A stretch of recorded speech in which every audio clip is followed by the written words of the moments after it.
갑자기 이게 무슨 날벼락인가요? 톡톡 튀는 매일 정보 톡튜브.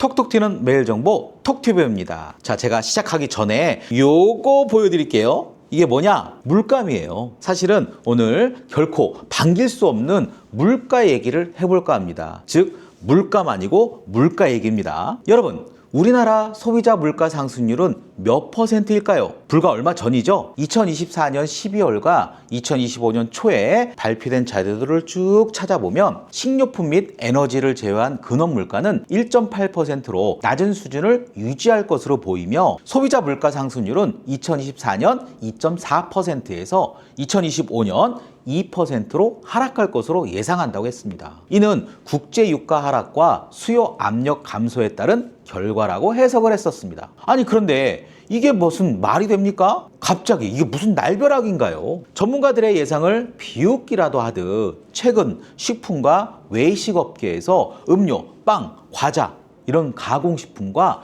외식 메뉴 가격 인상이 줄줄이 이어지고 있습니다. 전문가들은 이상기후로 일부 식재료 가격이 급등한 상황에서 원달러 환율 상승 여파로 수입 단가도 높아져 식품과 외식 기업의 원가 부담이 가중된 것이 원인이라고 설명했습니다. 2025년 2월 10일 농림축산식품부의 발표에 따르면 지난 1월 소비자 물가 동향에서 가공식품과 외식 물가 지수 상승률은 각각 2.7%와 2.9%로 전체 소비자 물가 지수인 2.2%보다 높았습니다. SPC 파리바게뜨는요, 빵 96종과 케이크 25종 가격을 평균 5.9% 인상했습니다. 제가 기념일이나 이 선물을 사기 위해서 자주 가는 곳인데 이 점 아쉽네요. 그리고 롯데 웰푸드는요, 2025년 2월 17일부터 초코 빼빼로를 2,000원으로 200원 올리는 등 26종 가격을 평균 9.5%나 인상한다고 합니다. 인상폭이 평균 9.5%면 정말 높은 것 같습니다. 저희 채널에서 얼마 전 스타벅스 커피값 인상에 대해 다뤄드린 적이 있었는데요. 저가 커피의 대명사라고 할 수 있는 컴포즈 커피도 가격을 인상합니다. 컴포즈 커피는 얼마 전인 2025년 2월 13일부터 아이스 아메리카노와 디카페인 아이스 아메리카노 가격을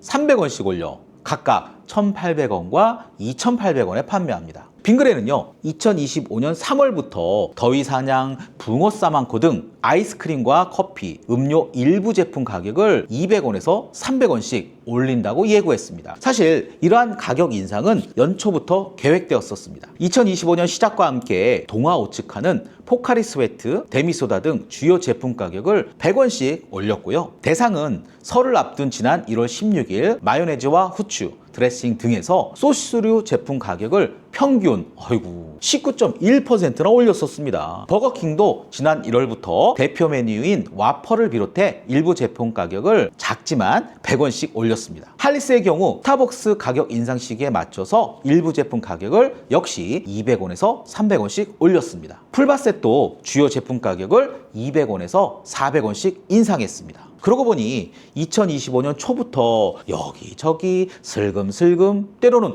왕창 올랐네요. 지금까지 설명해드린 내용은 대부분 우리가 일상에서 즐기는 서민들의 행복인데 아쉬움이 남고요. 또 앞으로가 걱정도 됩니다. 식품업계는 원재료 인상 등으로 제반 비용이 상승해서 가격 인상이 불가피했다고 강조하고 있습니다. 특히 지금과 같은 원재료 상승과 고환율 상황이 당분간 지속하면서 가격 인상 움직임이 본격화할 것이라고도 전망했습니다. 한 식품업계 관계자는 자재 가격과 환율이 올랐고 유가도 급등했다며 식품업계의 가격 인상은 이제 시작이고 아마 거의 모든 업계가 가격을 올릴 것이라고 예상했습니다. 기사에서 나온 인터뷰 내용대로라면 가격이 계속 오르니 니들 단단히 준비해라 이런 식으로 들립니다. 지금까지 말씀드린 가공식품 가격 외 흔히 말하는 밥상 물가도 오를 것 같습니다. 대형마트의 농축수산물 수입 단가가 10에서 15% 정도 올랐기 때문에 해당 물량이 본격적으로 풀리는 2025년 5월 또는 6월이면 밥상 물가도 상당히 오를 것으로 예상합니다. 대형마트 대형마트들은 어떤 전략을 펼칠 수 있나요? 대형마트들은 수입산 신성식품의 가격 부담을 덜기 위한 노력을 열심히 하고 있는 것 같습니다. 국산 대체재 확보, 직수입을 통한 유통비용 축소 등 다양한 방법을 찾고 있다고 합니다. 소고기의 경우 수입산과의 가격 격차가 줄어든 한우 프로모션을 강화하고요. 미국산 소고기 대비 수입 단가가 10%가량 저렴한 캐나다산을 수입해 물량을 늘릴 계획이라고 합니다. 고물가 시대 현명한 소비를 어떻게 할 수 있을까요? 원론적인 방법일 수 있겠지만 제가 지출 계획 세우기, 현명한 구매 습관, 그리고 비용 절감으로 구분해서 설명을 드려보겠습니다. 먼저 지출 계획을 세워보시기 바랍니다. 예산 작성. 한 달 또는 일정 기간 동안의 지출을 예산으로 정리해 보시기 바랍니다. 식비, 주거비, 교통비, 여가비 등 항목별로 예산을 세워 불필요한 지출을 줄일 수 있습니다. 지출 추적. 실제 지출을 기록하면서 예상과 비교해 봅시다. 이렇게 하면 지출 패턴을 파악하고 어떤 항목에서 절약할 수 있는지를 알 수 있습니다. 다음은 현명한 구매 습관에 관한 내용입니다. 할인과 쿠폰 활용. 세일 기간이나 할인 쿠폰을 적극적으로 활용하여 비용을 감소할 수 있습니다. 많은 마트나 온라인 쇼핑몰 등에서 다양한 할인 행사를 수시로 제공하고 있습니다. 대체 상품 고려. 비슷한 품질의 저렴한 상품을 찾거나 브랜드 제품 대신 가격이 저렴한 제품을 선택해 보시기 바랍니다. 필수품 우선 구매. 필요한 물품을 먼저 구매하고 사치품이나 여가용품은 필요성을 신중하게 고려한 후에 구매해 보시기 바랍니다. 마지막으로 일상에서 가능한 비용 절감입니다. 에너지 절약. 전기, 가스 등의 에너지 사용을 절약해 비용을 줄일 수 있습니다. 예를 들어 불필요한 전기를 턴업, 끄거나 고효율 가전제품을 사용하는 것이 좋습니다. 자동차 운행 최소화 및 교통비 절약. 자동차 운행을 줄이기 위해 대중교통을 이용하고 도보나 자전거를 이용해 교통비도 절약할 수 있습니다. 식비 절약. 외식을 줄이고 집에서 요리하는 습관을 길러 식비를 절약할 수 있습니다. 또한 식재료를 대량으로 구매하여 저장하면 더욱 저렴하게 식비를 조절할 수 있습니다. 오늘은 최근 올라도 너무 올랐고 또 계속 오르고 있는 이 물가에 대해 알아보았습니다.